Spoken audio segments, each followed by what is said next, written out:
Gracias por continuar con nosotros en este programa que lo estamos dedicando a la celebración de los 35 años de Quito como Patrimonio de la Humanidad, y por ello tenemos al doctor Alfonso Ortiz, arquitecto, historiador del arte, investigador y académico.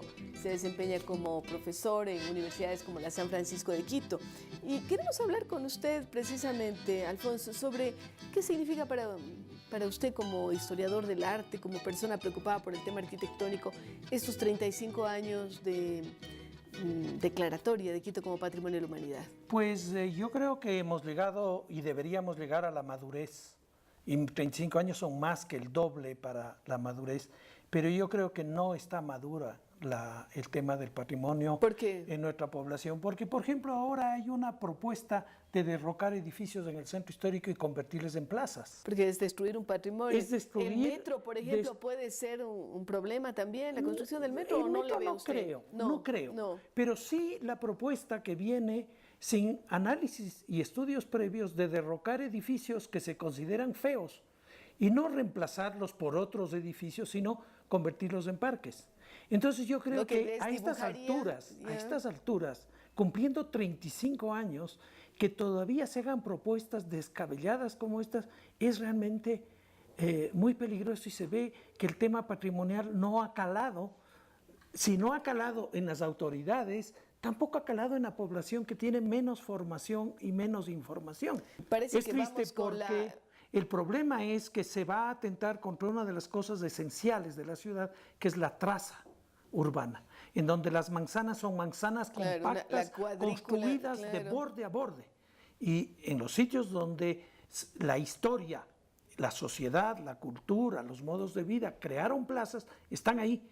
El centro histórico de Quito no necesita más espacios públicos. ¿Usted cree que esa madurez no ha llegado y más bien todo lo contrario, se está deteriorando el centro histórico de Quito? De hecho, 20.000 personas han salido del centro histórico en los últimos 20 años. ¿Las razones?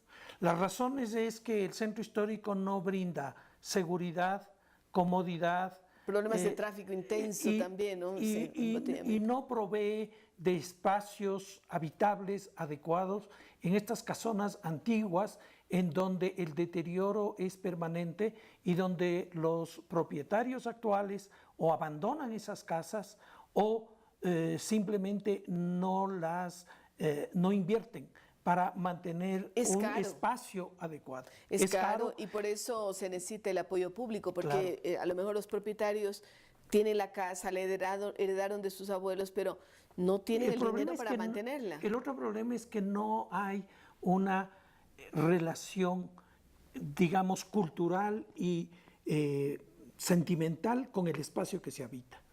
El 80% de los habitantes actuales del centro histórico son arrendatarios. Y al no tener ellos una relación con el espacio de carácter de propiedad sentimental, pues no les preocupa el cuidar. ¿Qué solución vería usted como persona preocupada por esta temática? Que los 60 millones de dólares que tiene el gobierno para invertir en el centro histórico, botando edificios y construyendo parques, los invierte en rehabilitación de vivienda y en convertirles a los arrendatarios actuales en propietarios, y además en atraer una población que se ha ido. Manzanas enteras de la ciudad que están deshabitadas. Porque solamente tienen alguna que otra tienda o lugares alquilados. O están ocupadas las plantas bajas y las plantas altas están convertidas en bodegas o simplemente están vacías. Por ejemplo, un fenómeno que podía haberse anticipado con la salida del terminal del Cumandá. Se sabía que la salida del terminal del Cumandá, de ese sector, iba a provocar un gran cambio de usos en los centenares de hoteles que se construyeron o que se adaptaron en las viejas casonas de la calle Maldonado. Ahora se están vendiendo esas casas porque están vacías, porque ya no hay clientes. Ya no hay rentabilidad. Se podía haber previsto un proyecto que minimizara el impacto de la salida. Y el problema es que han pasado ya 4 años o más desde que salió el terminal, y entonces el recuperar nuevamente la vida en el centro histórico es mucho más difícil, que es lo que pasó en la 24 de mayo. Y se quedan como cascarones viejos que empiezan a derruirse por dentro, o sea, por fuera a lo mejor le mantienen un poquito para evitarse la multa. Porque también el control municipal ha sido muy débil. ¿No? Y entonces la mayor parte de las edificaciones en el centro histórico de Quito están intervenidas en el interior, sin consentimiento municipal. Y se ven unas bellas fachadas, y seguimos nosotros orgullosos de Quito Patrimonio de la Humanidad. Y sin embargo, pasamos la puerta de calle de cualquier casa en el centro histórico y vamos a encontrar un deterioro realmente preocupante. O intervenciones que no tienen nada que ver con la realidad. O en un lado, hacinamiento y promiscuidad, o por otro lado, abandono y vacío. Que es una paradoja, porque estamos hablando de utilización del suelo, estamos hablando de utilización de una infraestructura. Hablamos hace poco con Dora Arizaga y decía, pues bueno, el esfuerzo que ha costado, el que se ha declarado, el que se ha mantenido, ahora puede irse abajo. Tenemos que además ampliar nuestra visión sobre el patrimonio. No solamente la arquitectura colonial o del siglo XIX es valiosa, también es del siglo XX, porque además si nosotros no valoramos lo que hicieron nuestros padres o nuestros abuelos... Estamos hablando de zonas como la Mariscal, por ejemplo, también, otras, ¿sí? Donde se ha deteriorado tanto y se ha botado tanto. Si usted compara con la experiencia que tiene de haber trabajado, estudiado, vivido en ciudades como Florencia o como Cusco, ¿qué encuentra que están haciendo otras ciudades que no está haciendo Quito? ¿O cree que esta es una epidemia, tumbar, adecuar a nuevo uso, dejar de utilizar espacios? Porque sabemos que hay en otras partes también ciudades casi fantasmas, ¿no? Así es. Pero ¿qué ciudad usted pondría como ejemplo de sustentabilidad, de mantenimiento? Muy pocas. En América Latina, muy pocas. Y hay que ir a Europa para ver eso. Hay que ir a Alemania, hay que ir a Holanda, hay que ir a no sé, Polonia, algunas regiones de Francia. El problema nuestro es que todo esto cruza además por un tema de educación, un tema de sabernos quiénes somos, qué hemos hecho y sentirnos orgullosos de eso.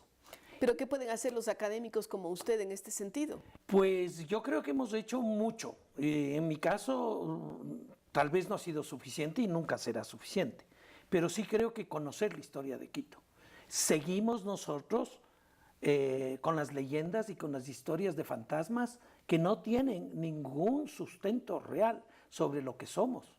¿Usted si estaría en su potestad y en su mano cambiar esos pensums o esos imaginarios colectivos, qué historia me traería y qué historia me podría contar que está relevando y que está poniendo en valor alguna de las construcciones? Yo creo que es indispensable entender que la ciudad es un proceso histórico.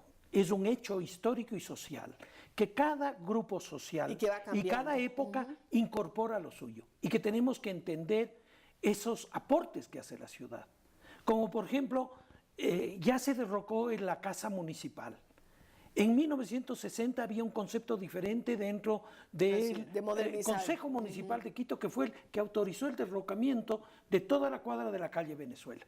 Se hizo un concurso y ganó un proyecto que tenía 16 pisos de altura de un arquitecto galardonado, un arquitecto acuarelista del patrimonio mundial. Él es el que hizo el proyecto y que se sostuvo permanentemente en que se debía haber hecho ese edificio. Menos mal que no se hizo. Menos mal que no, porque una ¿Y cosa por qué no se hizo? Por la pobreza. Porque de haber tenido petróleo y de haber tenido petrodólares en esa época... la plata nos llegó después. Cuando ya Quito tenía enrumbado su desarrollo urbano y arquitectónico hacia el norte, y se salvó el centro histórico por la pobreza. Pero aprendamos a valorar lo que hemos ido construyendo ahí. Casas coloniales quedan contadas con los dedos de una mano. Ya no hay casas coloniales en Quito. La mayor parte de las casas son del siglo XIX y la mayoría del siglo XX. Y no a veces los mejores ejemplos. Es cuestión de caminar por la calle Guayaquil, desde el Calé de Queso, en San Blas, ¿no es cierto?, hasta Santo Domingo. Y vamos a ver que toda la calle Guayaquil no tiene una sola casa colonial. Lo único colonial que tenemos ahí son las iglesias. Que son las que se han salvado. Sí. Se han salvado. De esa fiebre modernizadora. Entonces, el asunto es que la sociedad tiene que incorporar de nuevo al centro histórico como parte de su imaginario. Ese es un trabajo que no lo puede hacer solamente la municipalidad, que tienen que hacerlo las diferentes instancias ciudadanas desde el gobierno central. Claro, ese es el problema, que mientras nosotros le tengamos al centro histórico como un lugar de referencia turístico, a las 8 de la noche se cierra el centro histórico y se vacía. porque ya no hay vivienda. Entonces, uno de los elementos fundamentales es darle vida a la ciudad nuevamente con vivienda. Regresar a vivir en el centro histórico, tal vez esa sea la solución. Queremos agradecerle muchísimo al doctor, al arquitecto Alfonso Ortiz por sus valiosos comentarios y sus tirones de oreja que tenemos que absorberlos, a lo mejor todos, en un grado o en otro. Gracias. Y con ustedes seguimos luego de una pausa.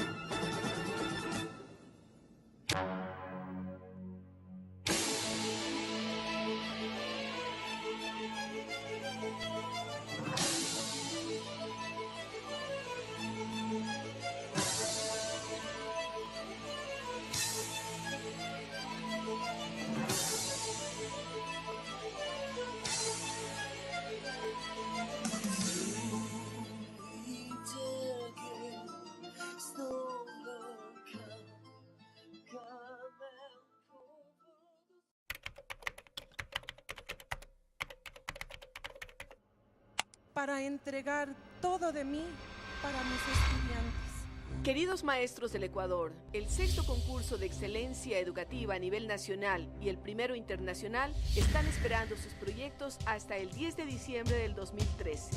De la calidad de maestros que tengamos depende el futuro del Ecuador.